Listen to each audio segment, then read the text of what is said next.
Dataran tinggi Dieng adalah kawasan vulkanik aktif di Jawa Tengah yang masuk wilayah Kabupaten Banjarnegara dan Kabupaten Wonosobo. Letaknya berada di sebelah barat kompleks Gunung Sindoro dan Gunung Sumbing.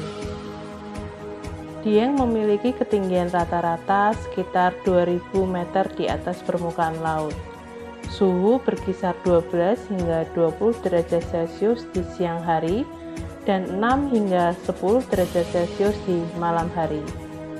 Pada musim kemarau, yaitu bulan Juli dan Agustus, suhu udara dapat mencapai 0 derajat Celcius di pagi hari dan memunculkan embun beku yang oleh penduduk setempat disebut embun upas atau embun racun karena menyebabkan kerusakan pada tanaman pertanian. Dieng dan sekitarnya sendiri merupakan salah satu kawasan strategis pariwisata nasional atau KSPN yang ada di Jawa Tengah.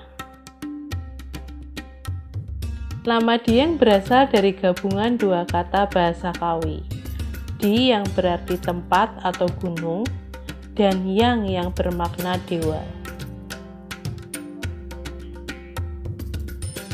Dengan demikian, Dieng berarti daerah pegunungan tempat para dewa dan dewi bersemayam.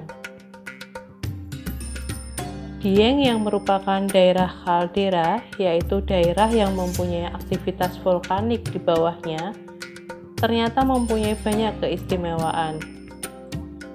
Daerah yang termasuk terpencil di Jawa Tengah ini, selain mempunyai keindahan panorama alam, diyakini bahwa di daerah-daerah dekat kawah terdapat beberapa spesies bakteri termofilik atau yang artinya suka panas yang dapat dipakai untuk menyikap kehidupan awal di bumi. Objek wisata yang bisa Anda kunjungi selain kawah vulkanik adalah kawasan candi yang tersebar dan mudah dijangkau. Salah satunya adalah Candi Arjuna. Berdasarkan catatan sejarah, Kompleks Candi Arjuna merupakan candi tertua di tanah Jawa. Diperkirakan, kompleks candi ini dibangun pada awal abad ke-9 Masehi. Hal ini diperkuat dengan bukti penemuan sebuah prasasti dengan aksara Jawa kuno pada sekitar tahun 731 Caka atau tahun 809 Masehi. Dan menjadi prasasti tertua yang disimpan di Galeri Museum Nasional Jakarta. Di kompleks Candi Arjuna ini terdapat 5 bangunan candi yang berjajar lurus dari sisi utara hingga ke selatan.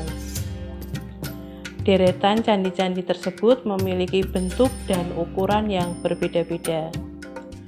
Rata-rata ketinggian candi yang ada di kompleks Candi Arjuna hanya setinggi 4 hingga 5 meter saja.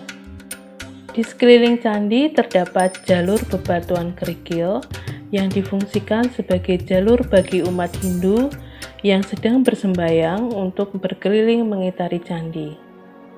Areal candi ini juga terkenal karena menjadi lokasi perhelatan akbar wisata di Dieng, yaitu Dieng Culture Festival.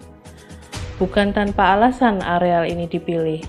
Selain mempunyai areal luas dan mudah dijangkau, kawasan ini terkenal dengan pemandangan bintang-bintang di langit biru Dieng yang dapat dilihat dengan mata telanjang.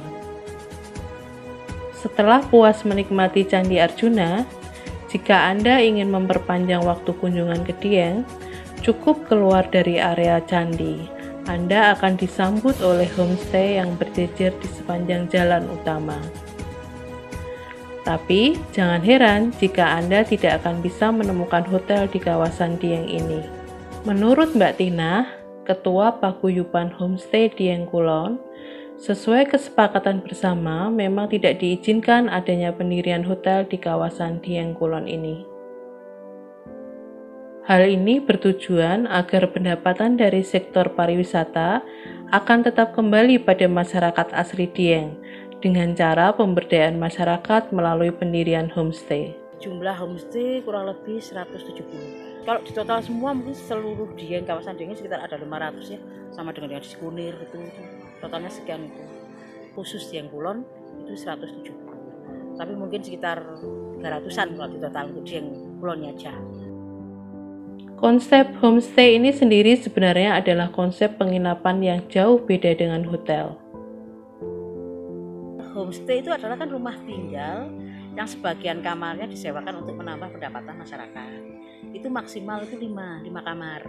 Itu yang sesuai dengan Kementerian Pariwisata, 5 kamar. Jadi itu namanya homestay dan itu biasanya kan nggak kena pajak Mbak, itu memang. Tapi sayangnya, definisi dan payung hukum untuk homestay ini masih belum ada kepastian dari Kementerian Pariwisata, Ekonomi, dan Kreatif. Pemdanya juga mungkin ada, tapi kan tidak se kalau pajak kan 10%. Tapi kalau untuk yang di bawah 5 itu nggak harus 10%. Mungkin hanya karena mungkin kebijakannya. Dari pajak kalau untuk yang 5 itu kalau isi berapa ngasih itu terserah. Tapi kalau yang sudah lebih dari 6 itu memang harus 10%. Selain permasalahan regulasi dan pajak, nampaknya homestay Dieng yang terus bergeliat juga dihadapkan beberapa persoalan lain, seperti masalah lahan parkir homestay yang terkadang menyita bahu jalan utama untuk parkir. Sehingga jika memasuki weekend atau long holiday, ruas jalan utama terkadang macet dan padat. Mereka paling nggak harus memotong satu ruangan untuk parkir, atau paling tidak itu ditempatkan pada titik-titik parkir umum yang sudah disediakan sama desa. Itu ada. Kemudian kita sudah melarang parkir di jalan raya, kita nggak boleh, itu harus steril untuk saat-saat waktu haji. Dengan pengelolaan paguyuban yang bagus, permasalahan ini pun menjadi prioritas untuk diselesaikan. Sejatinya, peningkatan ekonomi warga asli di daerah lokasi wisata adalah hal yang mutlak dan lumrah.